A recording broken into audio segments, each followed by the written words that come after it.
What would you do if you escaped a video game only to be pulled right back in? And this time, you're not just trapped, you can get captured by random people.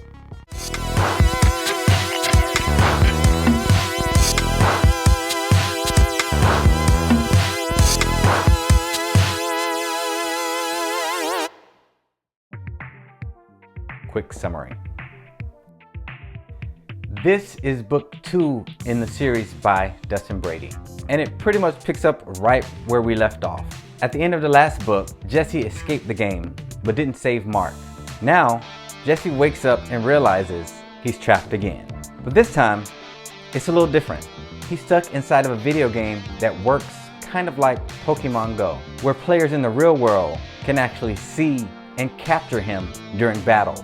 Meanwhile, his best friend Eric is on the outside, trying to figure out how to save him before it's too late. It's a fast-paced, kid-friendly adventure with a really fun but slightly terrifying concept.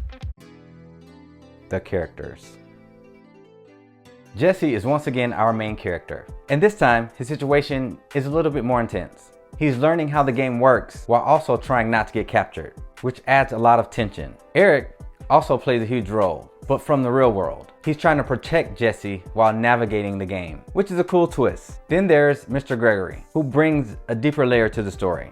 He knows what's really going on behind the scenes at the evil game company, and he helps push the mission forward. And then there's Mark, who's still trapped, which raises the stakes even higher because now they are trying to save him again. Writing style. In this book, Dustin Brady keeps the writing style simple, fast-paced, and super engaging. It's easy to read whether you're a kid or an adult, and it never wastes time getting right to the action. Themes. There are themes of power and corruption, good versus evil, and facing your fears. World building. Once again, it pulls you right into it. You're dropped right into the action immediately, but everything still makes sense. It makes you want to be trapped in a video game. It seems kind of fun until you realize the real danger. What didn't work for me? There wasn't much that didn't work for me with this book.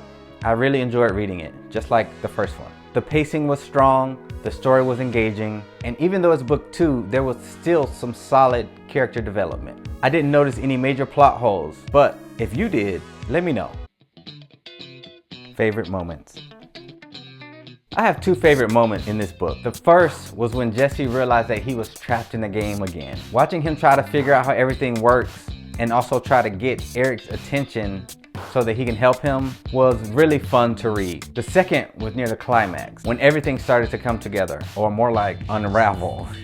Especially when you find out the truth about what's going on at this video game company. You never think that a video game company would be evil. But yeah, those moments really tied the story together. Because of course, being in a video game sounds fun, but not being able to leave, that's a nightmare for some people.